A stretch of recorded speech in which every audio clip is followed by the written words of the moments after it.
Raymond Murray Schafer nació en Sarnia, Ontario, Canadá, el 18 de julio de 1933. Se ha destacado como compositor, educador musical, escritor, ambientalista, académico y artista visual. Su fama mundial se debe principalmente a su proyecto del paisaje sonoro mundial y su lucha por la ecología acústica. Luego de sus estudios en el Real Conservatorio de Música y la Universidad de Toronto en 1952, donde estudió piano, composición y musicología, se mudó a Austria y luego a Inglaterra. Después regresó a Canadá y dirigió varios ciclos de conciertos y lideró el proyecto sobre entorno sonoro mundial, dedicado al estudio de las relaciones entre la gente y su ambiente acústico.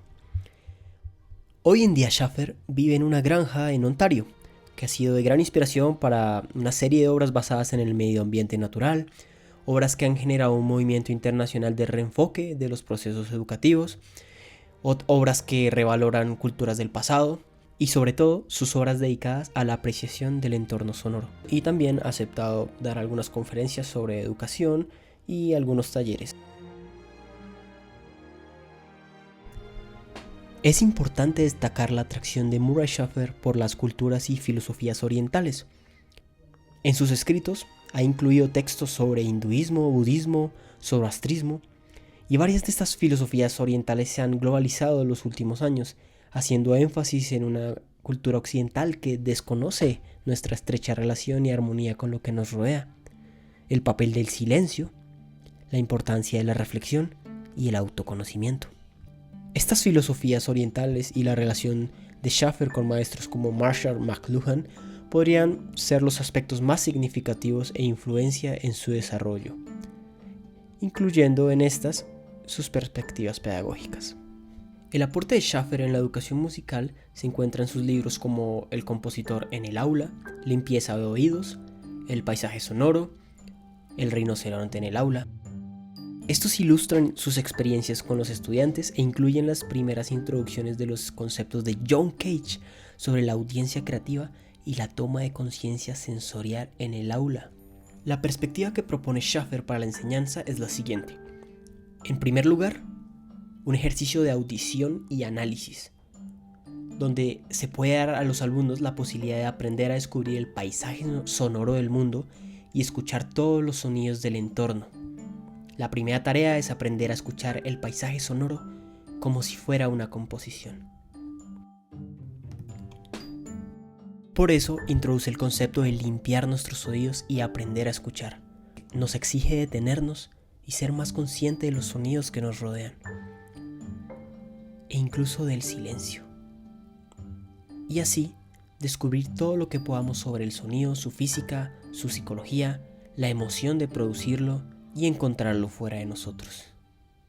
Schafer está convencido de que esta masiva limpieza de oídos debe ser durante esta primera etapa de acercamiento musical. El segundo punto de esta metodología habla de permitir que los estudiantes descubran el potencial creativo que cada uno tiene y aplicarlo a la música por medio de la improvisación, la composición, la experimentación, la creación en general. Se destaca la importancia de la libertad creativa en la clase. Él dice que una lección debería ser una hora de 1000 descubrimientos y juegos. El maestro debe estar preparado para hacer el protagonismo a los niños en la actividad creadora. Él debe ser un catalizador de cuanto pueda suceder en la clase, más que dictaminar lo que debe suceder. Por esa razón, lo mejor que cualquier maestro puede hacer es plantar en la mente de sus estudiantes la chispa de un tema, de manera que ésta pueda crecer. Por eso es necesario formular una buena pregunta y generar interés a partir de ella. Y así cederle a los niños el papel de compositores, conscientes al mismo tiempo de su paisaje sonoro. Un ejemplo de estos sería la imitación, como vemos en estos ejemplos. El tercer punto de esta metodología es convertir la música en un lugar de reunión de todas las artes. Schafer propone una formación musical en la educación inicial capaz de convertirse en un espacio donde todas estas se encuentren en una genuina explosión creativa y sensorial. No propone la enseñanza de la música como un camino especializado, fragmentado y separado de toda experiencia humana. Él Le gusta relacionar la música con lo visual, con lo poético, hasta con la arquitectura. Lleva a los niños a crear una pieza musical basada en una pintura o un poema. O, por ejemplo, en una de sus obras dramáticas donde emplea música y teatro de una manera que él llama el teatro de confluencia, que refleja su deseo de explorar las relaciones entre las artes y rompiendo las barreras que las dividen.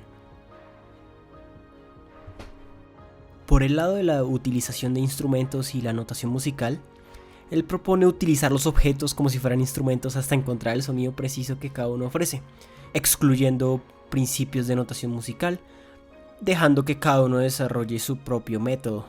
En el momento en que se interesen por el instrumento y por leer, se les enseñará la notación tradicional. Al principio puede ser hasta una hoja de papel un buen instrumento.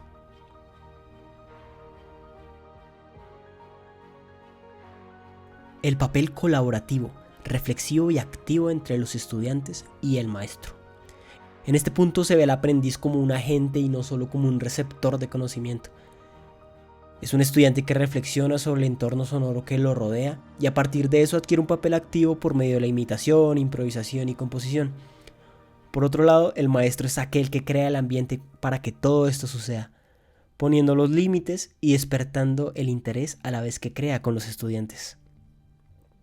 La capacidad de relacionar conocimientos previos con nuevos. Schaffer une aspectos como la cotidianidad y nuestro entorno sonoro, cosas que ya conocemos, y las lleva a un nuevo nivel donde tenemos que ser más conscientes de ellos y a partir de eso crear. Así como también propone que el aula sea un centro de unión de muchas artes que conocemos o medios de expresión y las unimos con la música para crear uno nuevo. Y por último, la importancia de la dinámica de grupos. En esta metodología es fundamental la actividad colaborativa, no solo entre el alumno y el profesor, sino también con los otros estudiantes. Asimismo, tener en cuenta que ya no hay más maestros, sino una comunidad de gente que aprende. En conclusión, esta metodología expone que la educación musical debe descubrir el potencial creativo de todos los estudiantes de cualquier edad a los sonidos del entorno, así como descubrir el lugar de encuentro donde confluyan todas las artes, desarrollarlas armónicamente y explorar las maneras en que las filosofías orientales pueden utilizarse para capacitar a los artistas y músicos occidentales. Asimismo, en esa exploración de sonidos, es importante aprender a percibirlos, jugar con ellos y expresarse. Crear en un método activo y colaborativo que coincide con tendencias contemporáneas que se están viendo hoy en día en el ámbito educativo general, convergiendo a las 4 Cs fundamentales en la educación moderna: pensamiento crítico, colaboración, comunicación y creatividad.